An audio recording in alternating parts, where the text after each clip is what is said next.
The untold story of Dior's private mansion in Provence.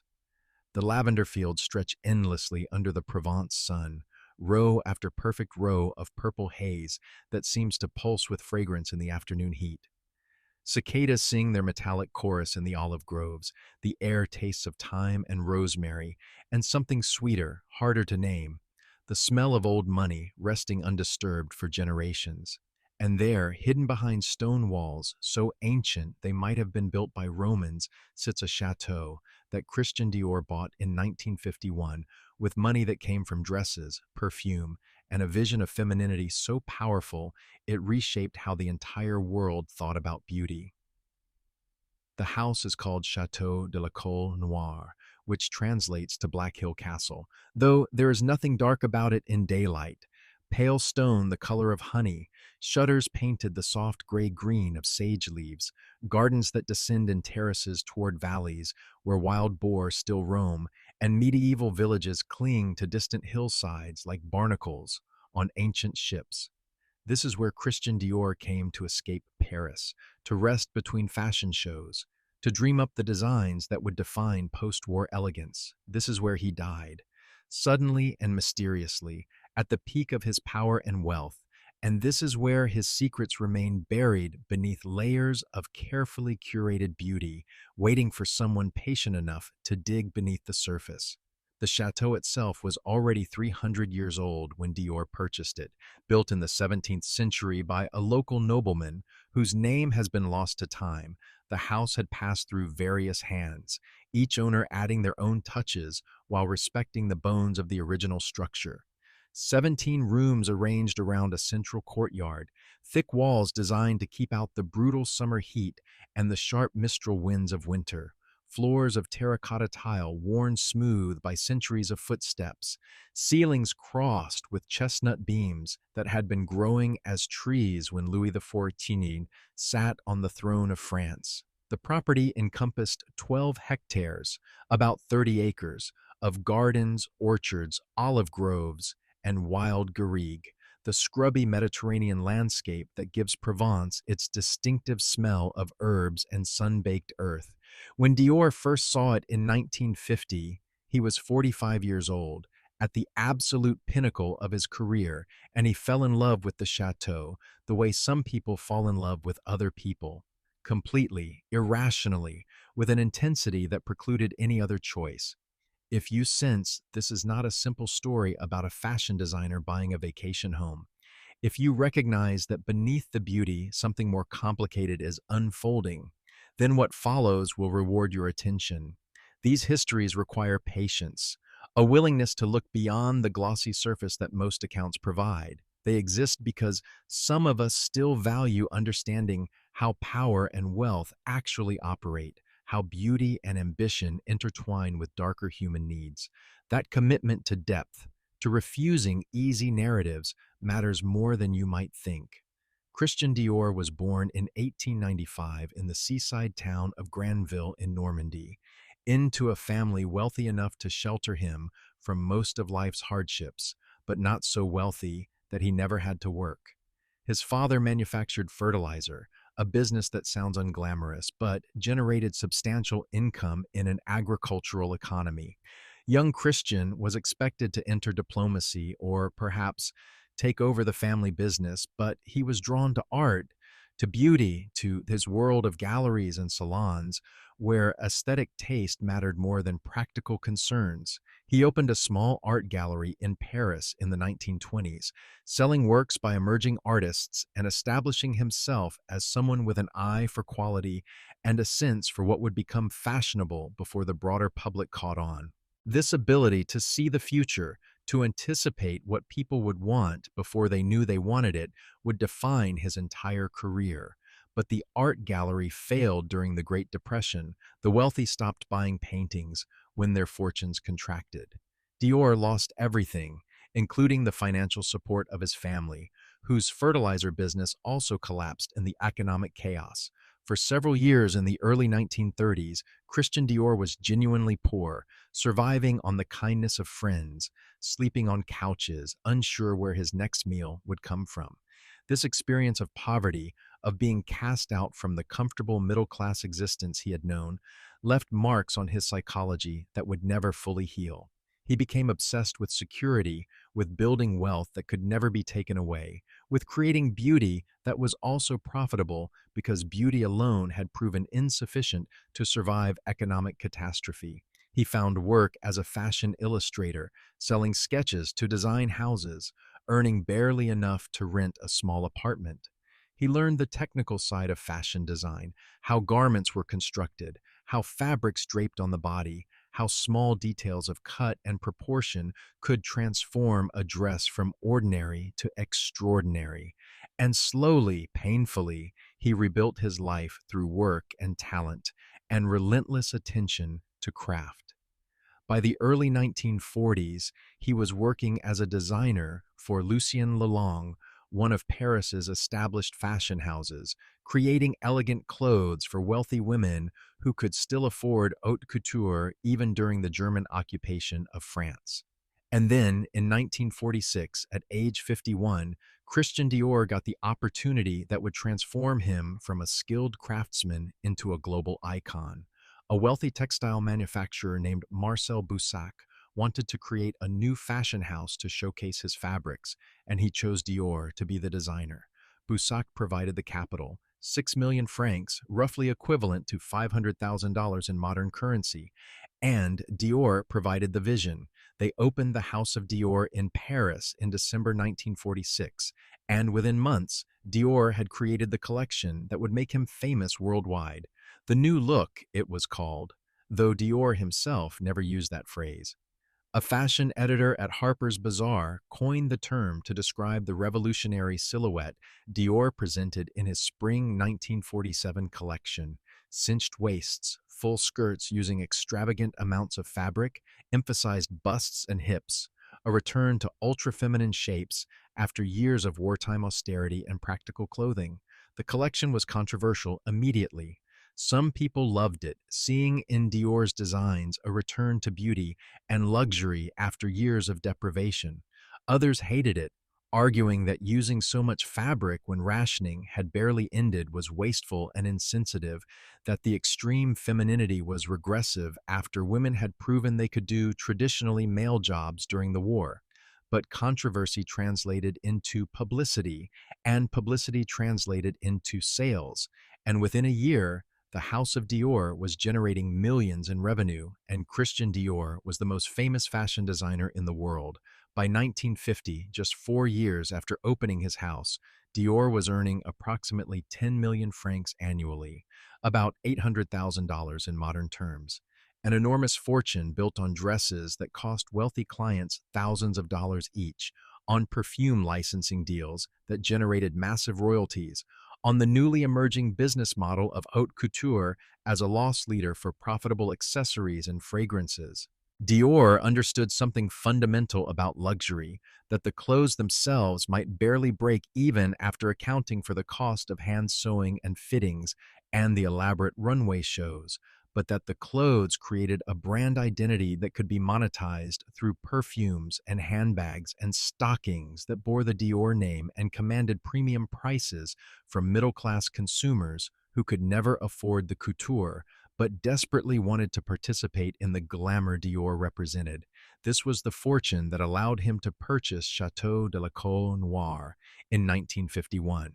The property cost him 2 million francs, about 160,000 in modern dollars, a substantial sum, but not ruinous for a man earning 10 times that amount annually. But the purchase price was just the beginning, because Dior did not want to simply own a chateau.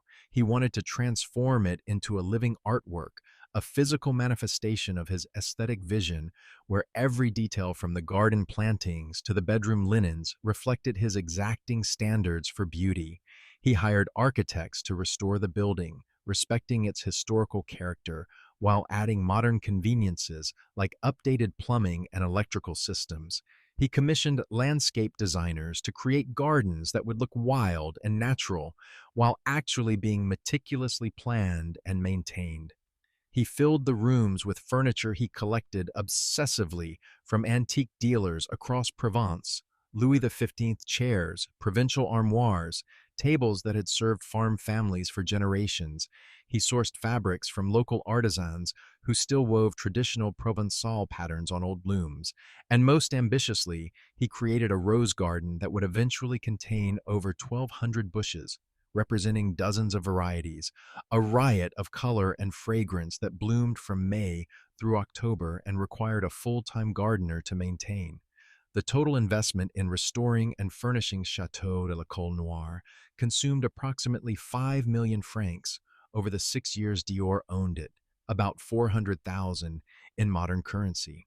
He was spending roughly half his annual income on this property, pouring money into it with an intensity that concerned his business partners and accountants. But Dior did not care about their concerns. He had spent years being poor, years worrying about money, and now that he finally had wealth, he wanted to use it to create something beautiful that would last, something that could not be taken away by economic crashes or changing fashions. The chateau represented permanence, security, a refuge from the exhausting pace of producing 4 fashion collections every year and maintaining the public persona of Christian Dior, genius designer and arbiter of elegance. Before we continue deeper into what happened at Chateau de la Colle Noire, pause for a moment on what you have just witnessed. Not a simple rags to riches story, but a psychological portrait of a man using wealth to heal old wounds, to create the security that was ripped away during the Depression, to build beauty as a shield against a world that had proven itself capable of destroying everything in an instant. Understanding this desperation beneath the elegance matters because it explains what comes next. Dior came to the chateau as often as his schedule allowed, usually for long weekends, and during August when Paris essentially closed for vacation. He would arrive exhausted from the pressure of the fashion industry, drained from fittings and fabric selections, and the constant need to innovate, while somehow remaining true to the Dior aesthetic that clients expected. And at La Colle Noire, he would rest. He gardened obsessively, spending hours pruning roses or planting new plantings. He walked the property with his dogs, 2 terriers he loved with an intensity that suggested they provided emotional support he could not find from humans. He entertained small groups of close friends, serving simple meals made from vegetables grown in the chateau's kitchen garden and wine from local vineyards. These were not the elaborate parties that filled his Paris life, but quiet gatherings where he could drop the public mask and simply be Christian, not Dior. The house staff at La Colle Noire was small by the standards of estates this size: a married couple who served as caretaker and housekeeper, a gardener who lived in a cottage on the property, and occasionally a cook brought in from the village when Dior was entertaining. The caretakers were named André and Marguerite Lefebvre, and they had worked for the previous owner before Dior purchased the property. André maintained the buildings and grounds, handled repairs, managed the complicated business of keeping a 300-year-old house functional. Marguerite cleaned and cooked and handled the household management that made it possible for Dior to simply arrive and find everything perfect, every detail anticipated and provided without his needing to think about it. The Lefebvres were paid approximately 3,000 francs monthly, about $240 in modern terms, which sounds modest, but was actually good compensation for rural Provence in the 1950s, where agricultural workers might earn half that amount.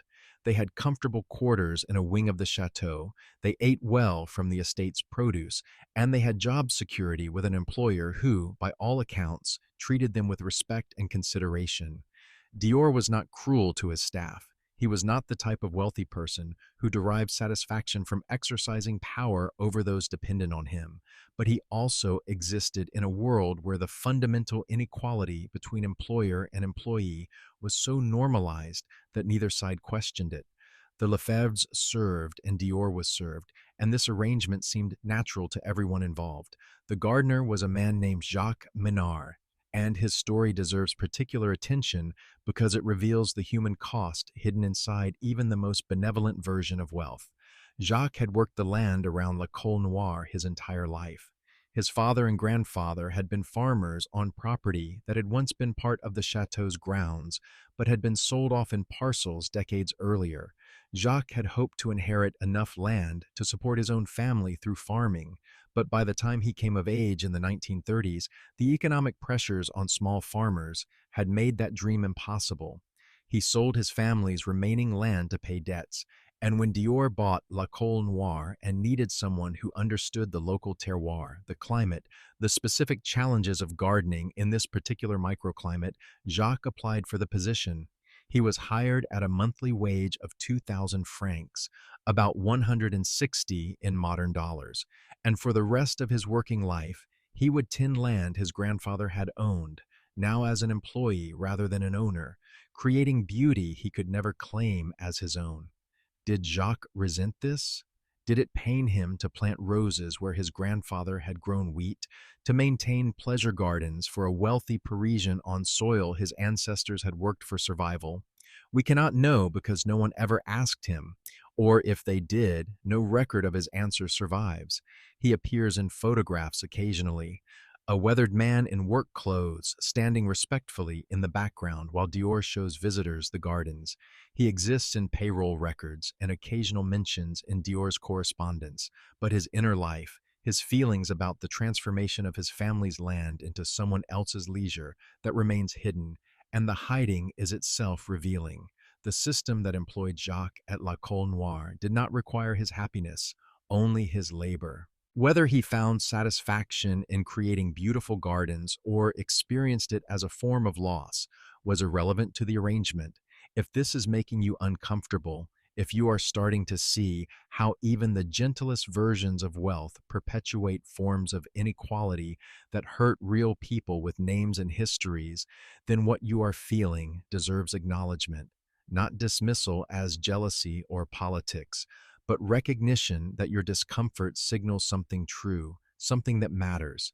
Dior spent what would be his final summer at La Cole Noire in 1957.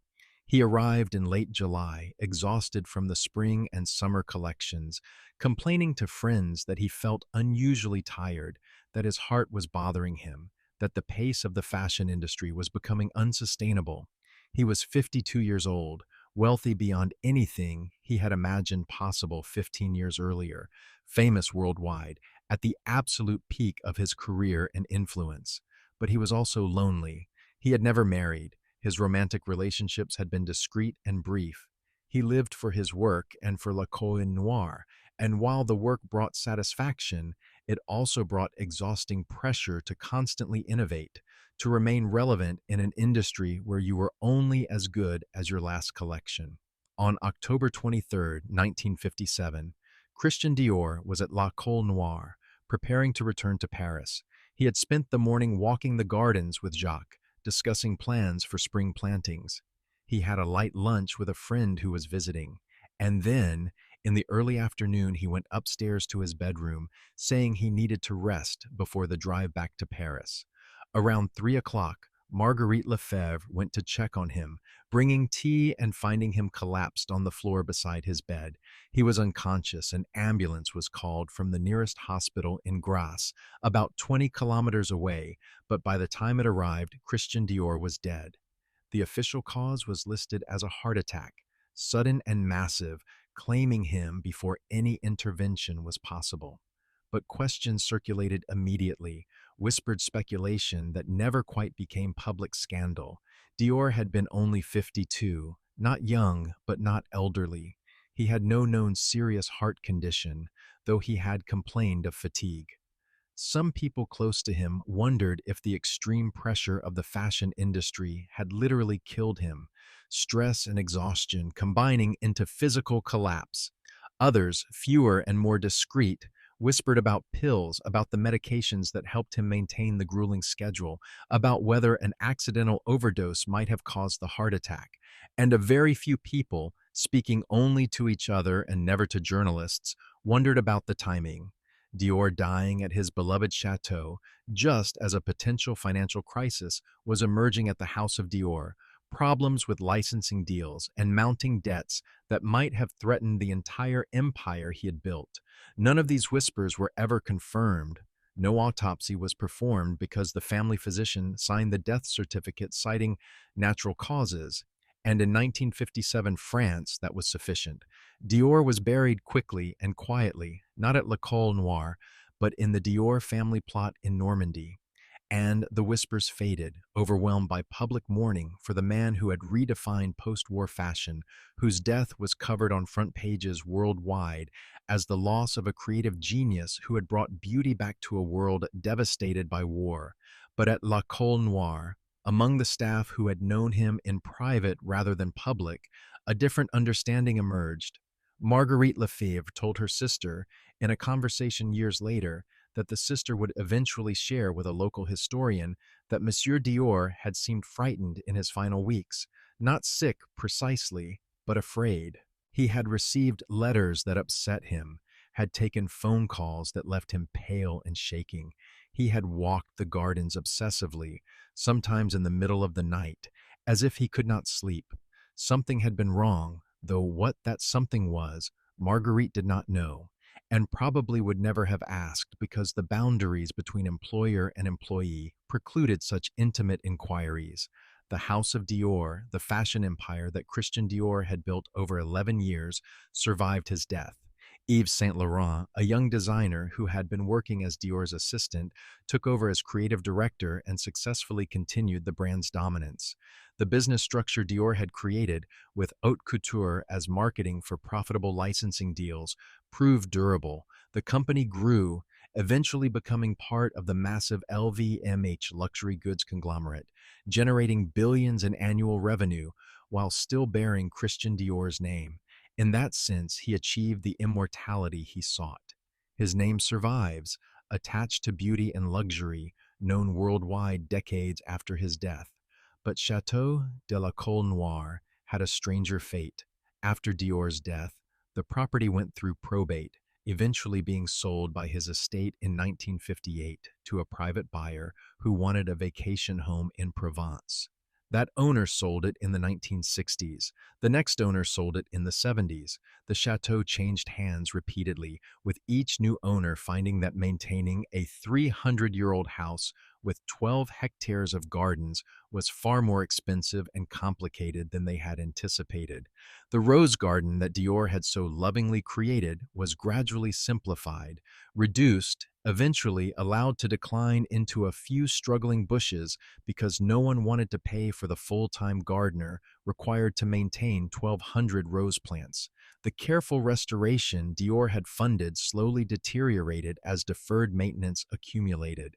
The furniture he had collected was sold off piece by piece. The Lefebvres left, retiring and eventually dying, their decades of service to La Cole Noire remembered only by a few people in the local village. By the 1990s, Chateau de la Cole Noire was in genuinely poor condition. The roof leaked in multiple places. The plumbing needed complete replacement. The electrical systems were dangerous. The gardens were overgrown. The property had become a burden that successive owners could not afford to properly maintain, each one trying to sell it to escape the mounting cost.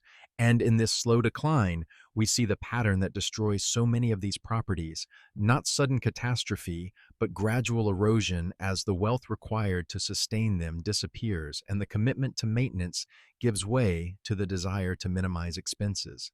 Then, in 2013, something unexpected happened. The House of Dior, now part of LVMH, purchased Chateau de la Colle Noire. The price was not publicly disclosed, but property records suggest approximately 6 million euros, about $7 million. A sum that sounds enormous until you remember that LVMH generates over 70 billion in annual revenue, making this purchase essentially a rounding error in their accounting. But the symbolic value far exceeded the financial cost. LVMH was buying back Christian Dior's refuge, the place where he had been happiest, where he had created the gardens that inspired his designs. They announced plans for a complete restoration, recreating the rose garden exactly as Dior had planted it, restoring the interior to match photographs from the 1950s, opening the property for limited visits by fashion journalists and important clients. They would turn La Cole Noire into a shrine to the founder, a physical manifestation of the Dior brand's connection to Provençal beauty and refined taste. If you are still here, still following this story through all its turns, through the beauty and the death and the decline and the resurrection, then you have demonstrated the kind of patience that makes these histories possible. They exist because some people still care about understanding the full arc, not just the glamorous surface, but the complicated human reality beneath. And that choice to care, to invest time in understanding, matters more than you might realize. The restoration of Chateau de la Colle Noire took 3 years and cost an estimated 15 million euros, about $17 million, roughly twice the purchase price. LVMH hired specialists in historical restoration who researched every detail, consulting archives and interviewing people who had known Dior, examining old photographs to ensure that every paint color and fabric choice matched what Dior himself had selected. They recreated the rose garden, planting 1,200 bushes chosen to match the varieties Dior had grown, hiring gardeners who understood historical horticulture and the specific requirements of each rose type. They opened the chateau in 2016 with an elaborate event attended by fashion journalists and celebrities, presenting it as proof that LVMH valued its heritage and understood that luxury brands require mythologies as much as they require products. And in one sense, this is a happy ending. A beautiful historic property saved from decline, a creative genius's private refuge, preserved for posterity, gardens restored to their former glory. But look closer and other questions emerge. Who is La Colle Noire for now? Not for Christian Dior, who is dead, not for the public who cannot visit except through carefully controlled corporate events, not even really for LVMH employees, who might be allowed to visit on special occasions, but who mostly experience the chateau through the brand storytelling it enables. La Colle Noire exists now as intellectual property, as content for fashion magazines, as evidence that the Dior brand has depth and history and authenticity. It has been transformed from a home into a marketing asset, its value measured not in human terms, but in brand equity and advertising equivalency. And what happened to the people who actually made La Colle Noire function during Dior's lifetime? André and Marguerite Lefebvre are dead. Their graves in the Montereau cemetery, marked by simple stones that identify them only by name and dates, with no mention of their decades serving the great designer. Jacques Menard is dead too, buried in the same cemetery, his life's work of creating and maintaining gardens reduced to a few mentions in Dior biographies that spell his name wrong half the time. Their children and grandchildren do not work at La Colle Noire. When LVMH restored the property, they hired professional staff from Paris, people with training in hospitality and brand management, not the local workers whose families had connections to the land going back generations. This erasure, this replacement of human beings with corporate employees, is perhaps the clearest evidence of what wealth actually does when it operates on this scale. Christian Dior, for all his wealth and fame, at least knew the names of the people who worked for him. He relied on them, appreciated their skills, treated them with a level of respect unusual for his class and era. But LVMH does not need to know anyone's name. The corporation values efficiency and brand consistency, not human relationships. The new staff at La Colle Noire are interchangeable, replaceable, connected to the property only through employment contracts, rather than through history or loyalty or genuine affection for the place. They maintain beauty created by others, serve a vision articulated by a dead designer, participate in a system where their individual humanity matters far less than their ability to execute corporate directives. And the local community around La Colle Noire, the people in Montereau and the surrounding villages, what did they gain from LVMH's restoration? Some construction jobs during the renovation, temporary employment that ended when the work was complete, occasional catering contracts when LVMH hosts events. A slight increase in tourism from fashion enthusiasts who drive by hoping to catch a glimpse of the property behind its walls and gates, but mostly what they gained was the knowledge that land their ancestors farmed, that people like Jacques Menard's grandfather once owned, is now permanent corporate property maintained by wealth so vast it can spend $17 million restoring a chateau just to create content for Instagram posts and fashion magazine spreads. Is this better than La Colle Noire falling into complete ruin?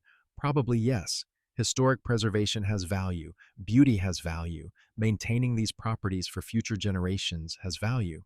But the question of who those future generations are and what relationship they will have to properties like La Colle Noire matters too. If these places exist only as corporate assets, accessible only to the wealthy and the connected, serving primarily as backdrops for luxury brand storytelling, then what is actually being preserved? Not the human experience of living in and caring for these properties, not the complicated relationships between owners and workers that shaped how the places functioned, not the full history, including the parts that make us uncomfortable, just the surface, the appearance, the brand appropriate version that can be monetized through licensing deals and advertising campaigns. Christian Dior bought Chateau de la Colle Noire because he wanted a refuge, a place where he could be himself rather than the public figure Christian Dior. He created gardens there because he genuinely loved roses, because working with plants gave him satisfaction he could not find in fashion. He employed the Lefebvres and Jacques Minard because he needed people to maintain the property, but he seems to have treated them as human beings rather than merely as servants. Was the system they operated within unjust? Yes, fundamentally, because it concentrated wealth and opportunity in ways that ensured some people lived in chateaux while others spent their lives serving those chateau owners. But within that unjust system, Dior's individual behavior appears to have been relatively decent, marked by consideration for others and a genuine appreciation for the work they did. LVMH bought Chateau de la Colle Noire because it was a valuable brand asset, because owning Christian Dior's private refuge adds authenticity to a luxury goods corporation that generates its billions by selling the idea of French elegance and refined taste to consumers worldwide. They restored it beautifully, sparing no expense to recreate every detail, but the restoration serves corporate purposes, not human ones. The current staff are employees implementing corporate directives, not people building lives and relationships in a place they care about. And the public for whom this cultural heritage theoretically matters are kept at a distance, allowed only carefully curated glimpses that serve the brand's marketing needs. Which version of La Colle Noire was better? The one where Christian Dior lived with human complexity, creating beauty while operating within systems of inequality that he neither created nor significantly challenged? Or the current one where a corporation maintains perfect historical accuracy while eliminating the messy human relationships that gave the place its actual life? The question has no comfortable answer, and the discomfort is precisely the point. History is not simple. These properties and the wealth that created them exist in moral gray zones where beauty and injustice intertwine so completely that separating them becomes impossible. The rose garden at La Colle Noire blooms again now, 1,200 bushes filling the air with fragrance from May through October, exactly as Christian Dior planned 70 years ago. But who smells those roses? Corporate guests at LVMH events, fashion journalists writing brand-friendly articles, photographers capturing images for advertising campaigns, not the local people whose ancestors worked this land, not the descendants of Jacques Minard, who created the original garden, not anyone who cannot afford Dior's products and therefore has no value to the corporation that owns the property. The roses bloom for an audience selected by wealth, and their beauty, as magnificent as it is, serves ultimately to justify and perpetuate the systems that concentrated enough wealth in corporate hands to buy chateaux as brand assets.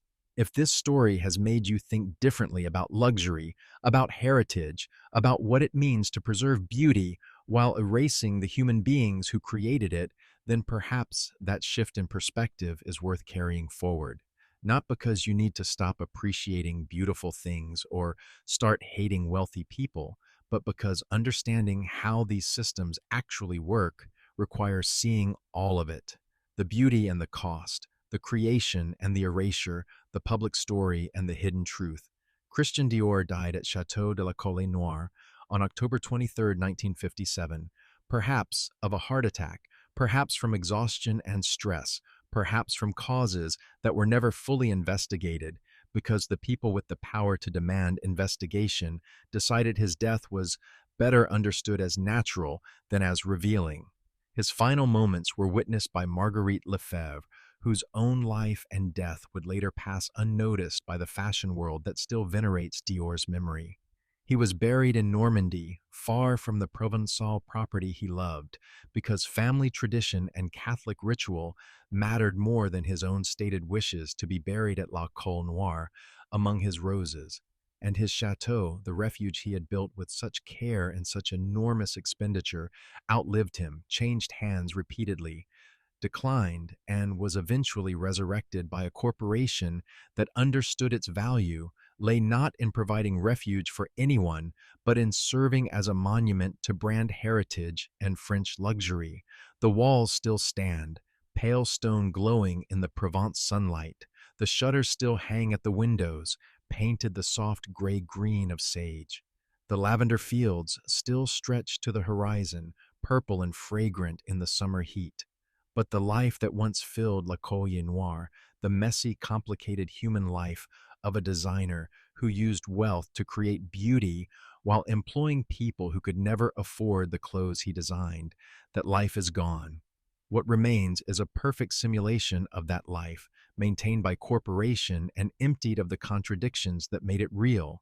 And perhaps that is the ultimate fate of all these properties built by wealth, to survive physically while dying spiritually, to become perfect and empty, to serve purposes their creators never intended while erasing the very human complexity that made them significant in the first place.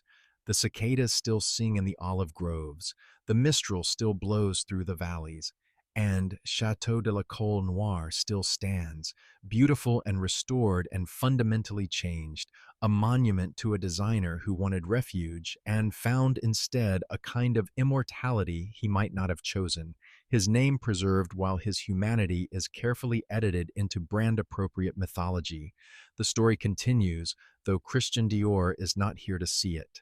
And we are left with questions that have no comfortable answers about what we preserve and why, about who benefits from beauty and who pays for it, about whether anything truly lasts, or whether all that survives are the stories we tell about what was lost.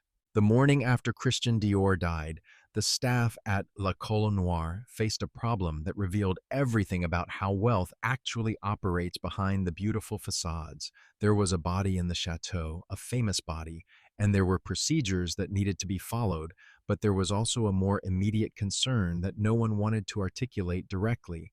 The house was full of valuable objects that now belonged to an estate rather than to a living person who could protect his possessions. André Lefebvre spent that morning making an inventory, walking through rooms and writing down what was there, creating a record that would protect him and Marguerite from any later accusations that things had gone missing in the confusion following Dior's death. This was not paranoia, but experience. He had worked for wealthy families long enough to know that when money was involved, even the most seemingly trustworthy people became suspicious, that servants were always the first to be accused when valuables disappeared, that protecting yourself required documentation and witnesses and a careful awareness that your relationship to wealth made you simultaneously essential and disposable. The inventory André created that day still exists in the Dior archives, though it has never been published or made available to researchers. But people who have seen it report that it reveals details about how Dior actually lived at La Colle Noire that contradict the carefully curated public image. The bedroom where he died contained not just the elegant furniture that appears in official photographs, but also multiple prescription medication bottles, far more than would be normal for someone with just minor health issues. The desk in his study held financial documents showing debts that the public never knew about, loans taken against future earnings to fund the chateau renovations, and the garden projects that had consumed so much more money than originally budgeted. The closets contained not dozens of exquisitely tailored Dior outfits, but mostly simple country clothes, old sweaters and worn trousers, the comfortable, shabby things people actually wear when they are alone and do not need to maintain an image. These details matter because they reveal the gap between the person and the persona, between Christian Dior, the man who wanted a quiet refuge, and Christian Dior, the brand that required constant performance of elegance and refinement. The medication suggests someone who was struggling physically more than he ever admitted publicly, who was using pills to manage pain or anxiety or sleep problems, who had perhaps become dependent on substances that his wealth made easily accessible. The financial documents suggest someone whose spending at La Col Noir had outpaced even his considerable income, who was beginning to experience the pressure that comes when asset allocation goes wrong and you have committed to expenditures you cannot easily reduce without admitting failure. The simple country clothes suggest someone who desperately wanted to be ordinary sometimes, to escape the weight of being Christian Dior, to simply exist without the constant awareness that everything he wore and said and did would be analyzed and discussed and judged by a world that had transformed him from a person into a symbol. Andre's inventory was completed by noon on October 24th. He locked the document in a safe in the chateau's office, and then he and Marguerite began the process of closing the house, covering furniture with dust sheets, shuttering windows, draining pipes to prevent freezing damage in the coming winter. They did not know what would happen to Le Col Noir now that its owner was dead, whether they would keep their positions or be dismissed when the property was sold. They worked quietly with the focused efficiency of people who understood that their livelihoods depended on being useful in a crisis, on making themselves indispensable so that whoever took control next would want to keep them employed. And this anxiety, this awareness that everything could change without warning, this was the permanent condition of working for wealth rather than possessing it. You were always at risk. You could do everything right and still lose your position because the wealthy person you depended on died, or went bankrupt, or simply decided to make changes. The funeral arrangements revealed another layer of contradiction in how wealth operates across generations and classes. Christian Dior's family, the Normandy relatives he had not been especially close to during his final years, took control of the funeral planning. They decided he would be buried in the family plot in Granville, not at La Col Noir as some of his friends believed he would have wanted. The funeral was elaborate and expensive, a public event attended by fashion world luminaries and covered extensively by the press.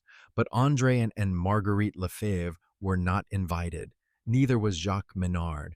The people who had actually known Dior in his private life, who had served him daily, who had witnessed his genuine self rather than his public persona, were excluded from the formal farewell. They held their own small memorial at the village church in Montereau, a simple service attended by local people who had worked at or near La Colle Noire. And this division between the public funeral and the private memorial perfectly captured the class boundaries that persisted even in death. The estate settlement took nearly a year, complicated by the debts Andre's inventory had revealed, and by disputes among Dior's relatives about how to divide assets. The House of Dior, the fashion business, was owned by Marcel Boussac, the textile manufacturer who had funded its creation, so that did not pass to Dior's heirs. But he owned substantial stock in the company, and he owned La Colle Noire outright. And he had art collections and furniture and various other assets that together were valued at approximately 50 million francs, about 4 million in modern dollars. This sounds like an enormous fortune, and it was, but after paying debts and estate taxes, the amount available for inheritance was reduced to roughly half that figure. And what the estate settlement revealed was that Christian Dior had been spending beyond even his substantial means, that the chateau had been a financial drain. He could afford only as long as his income from the House of Dior continued growing, that he had been one bad season away from potential insolvency, despite being one of the most famous and successful designers in the world. This financial pressure, this gap between public success and private financial anxiety, helps explain the fear that Marguerite Lefebvre remembered from Dior's final weeks. He had been receiving letters from his business manager warning that licensing revenues were declining, that some of the international deals that had seemed so lucrative were generating less income than projected, that operating costs for the House of Dior were increasing faster than revenues. The fashion business that had made him wealthy was revealing itself to be unstable, dependent on constantly renewed success, vulnerable to changes in taste and economic conditions. And Dior, who had experienced poverty during the Depression, who had rebuilt his life through work and talent, but never forgotten what it felt like to have nothing, must have recognized that his current wealth was no more permanent than his earlier comfort had been, that he was always just a few bad seasons away from losing everything again. Did this stress contribute to his death? The official cause was a heart attack, a medical event that needs no psychological explanation. But stress is a known risk factor for cardiac events, and Dior was under immense pressure during his final months. The exhaustion of producing multiple collections annually, the financial anxiety about Le Col Noir's costs, the awareness that he was aging and that fashion is a young person's industry, the loneliness of someone who had never found lasting intimate relationships and who lived primarily for work and for a house that was becoming an unsustainable burden. It is possible, even likely, that these psychological pressures translated into physical effects that culminated in the heart attack that killed him. But establishing clear causation is impossible, and perhaps the impossibility itself is revealing. Wealth creates conditions that damage people in ways that are deniable, that can be attributed to natural causes or personal choices or simply bad luck, that never require the system itself to be questioned. Jacques Minard lost his job when Le Col Noir was sold in 1958. The new owner wanted to bring in his own staff, people he already knew and trusted, and he had no particular interest in maintaining the elaborate rose garden that had been Dior's passion. Jacques received 2 months' severance pay, the minimum required by French labor law, and a reference letter that praised his horticultural skills but made no mention of his decades of connection to the land or his family's history there. He found new work eventually, doing general garden maintenance for several properties in the area, earning less than he had at La Col Noir, and never again having the resources and support to create anything as ambitious as the garden he had built for Dior. He worked until he was 68 years old, finally retiring in 1974 with a modest pension that barely covered his basic needs. He died in 1981, age 75, and his obituary in the local newspaper mentioned that he had once been the gardener at La Col Noir when Christian Dior owned it, treating this as a minor biographical detail rather than as the defining work of his life. Jacques' granddaughter, a woman named Céline Menard, now in her 60s, still lives in Montereau. She has been interviewed occasionally by journalists researching stories about Dior's time in Provence, and she speaks carefully about her grandfather's experience, aware that criticizing wealthy employers might seem like bitterness, but also wanting the truth to be told. She describes her grandfather as proud of the garden he created, but also frustrated that it was never truly his, that his name appeared nowhere in the publications that praised Dior's rose garden, that when LVMH restored La Col Noir in the 2000s, they consulted historical archives and Dior's own notes, but never thought to ask if any of the original gardener's family might still be alive and might have knowledge worth preserving. She describes her own childhood memories of visiting La Col Noir with her grandfather, being shown the roses he had planted, feeling his genuine love for the work while also sensing his awareness that this beauty he had created could be taken away at any moment, that he was always vulnerable to the decisions of people wealthier and more powerful than himself. And Celine asks a question that no one with power wants to answer. If Christian Dior's roses are worth preserving because they are part of fashion heritage, because they represent the great designer's aesthetic vision, because beauty matters and history matters, then why is the man who actually planted and maintained those roses forgotten? Why does LVMH spend 17 million euros restoring the garden, but never think to acknowledge Jacques Maynard's contribution? never consider offering any compensation or recognition to his descendants, never even spell his name correctly in the promotional materials they produce about La Colle Noire's history. The answer, though no one will say it plainly, is that wealth values only the contributions of the wealthy, that the labor of working people is treated as interchangeable and forgettable, that the system is designed to concentrate recognition and reward at the top, while erasing the human beings whose work actually created the beauty being celebrated.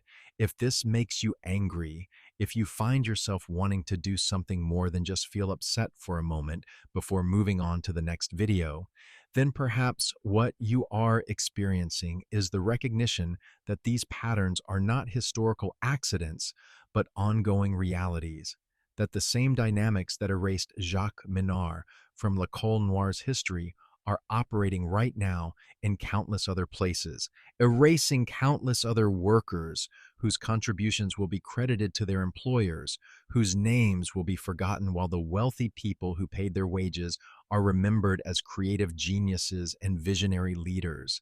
And that recognition, uncomfortable as it is, might be the beginning of seeing the world as it actually is rather than as we are told it is. The current iteration of Chateau de la Colle Noire, the LVMH-owned restoration that opened in 2016, is undeniably beautiful. The company spent millions ensuring that every detail matched historical records, that the rose garden contained the exact varieties Dior had chosen, that the interior decoration reflected his taste precisely. They created a shrine to the founder that serves multiple corporate purposes. It reinforces the Dior brand's connection to French cultural heritage.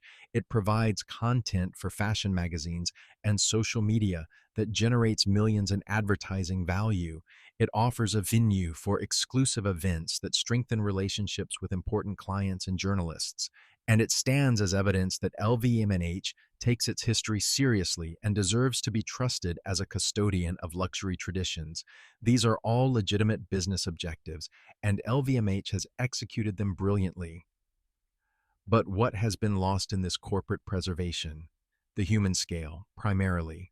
Christian Dior's La Colle Noire was a home, however grand, where a person lived and worked and found whatever peace his complicated life allowed. The LVMH version is a museum and event space, beautifully maintained, but fundamentally empty of the life that made it significant. The Lafayers and Jacques Minard and the small staff who actually knew Dior and made his life there possible have been replaced by corporate employees executing brand guidelines. The messy reality of a designer struggling with financial pressure and medication dependence and loneliness has been edited into a clean story about genius and beauty and French elegance. The chateau has been perfected, and the perfection has killed whatever was genuinely human about the place. And the local community, the people of Montereau and the surrounding villages who live in the shadow of this restored monument, they gain almost nothing from its existence. LVMH does not employ local people in significant numbers. The property is not open for public tours that might bring tourism revenue to local businesses. The restoration work was done by specialists brought in from elsewhere. La Colle Noire exists now as an island of corporate wealth surrounded by a rural community that is increasingly struggling as agricultural economies decline and young people leave for cities where employment opportunities actually exist. The chateau stands as evidence of wealth's power to preserve what serves its interests while ignoring the needs of ordinary people whose lives are affected by decisions made in distant corporate headquarters. Is there any alternative to this pattern? Could La Colle Noire have been preserved in a way that honored both Christian Dior's legacy and the contributions of people like Jacques Minard? Could it have been open to the public as a genuine educational resource rather than as a private brand asset? Could the local community have been given meaningful participation in decisions about how the property would be used and who would benefit from its restoration? The answer to all these questions is yes. Theoretically, if different priorities had been in place, If cultural heritage had been valued over brand equity, if the descendants of working people had been given the same consideration as the interests of a luxury goods corporation. But those choices were never seriously considered because the system that determines these outcomes is designed to serve wealth, and wealth had already decided what Le Col Noir would become. The sun still sets over Chateau de la Colle Noire, painting the pale stone in shades of rose and gold, exactly as it did when Christian Dior stood in his garden and watched the light change. The lavender fields still perfume the air, the cicadas still sing, but the meaning of the place has fundamentally changed, transformed from a home where a complicated human being sought refuge from the pressures of fame into a brand asset that generates value for shareholders while excluding the public it supposedly serves. And this transformation, replicated across hundreds of historic properties owned by corporations and wealthy individuals, represents a kind of theft, the taking of human heritage and its conversion into private wealth, the enclosure of beauty behind gates and walls, and access restrictions, the insistence that cultural significance belongs to whoever can afford to purchase it rather than to the communities that created it and the people whose labor made it possible. Christian Dior has been dead for 67 years. His body lies in Normandy, far from the Provençal property he loved. His name survives, attached to a fashion empire that generates billions annually while having almost no connection to the man who founded it beyond the brand identity his early designs created. His chateau stands restored and empty, beautiful and dead, a monument to a form of wealth preservation that values objects over people and appearance over reality. And the workers who made his life at La Colle Noire possible, who planted his gardens and maintained his house and served his meals, they are forgotten, their contributions erased, their names lost except to their own descendants who remember but whose memories carry no weight in the official histories that matter to the world of fashion and luxury. The gates remain closed, the roses bloom for selected audiences, and the story continues, generation after generation, as wealth perpetuates itself through mechanisms designed to appear natural and inevitable, hiding the human costs behind beautiful facades and carefully curated brand narratives. This is the untold story of Dior's private mansion in Provence, not a tale of genius and beauty, though both were present, but a story of how wealth operates across time, preserving what serves its interests while erasing the people whose labor created the value being preserved. And until we are willing to tell these stories honestly, to acknowledge the erasures and the costs, and the ongoing injustices hiding behind historical preservation and cultural heritage, we remain complicit in systems that concentrate beauty and recognition at the top while distributing only labor and forgetting to everyone else. The lavender fields stretch endlessly, the sun sets in rose and gold, and beneath the beauty, the truth waits, patient and persistent for anyone willing to look closely enough to see it.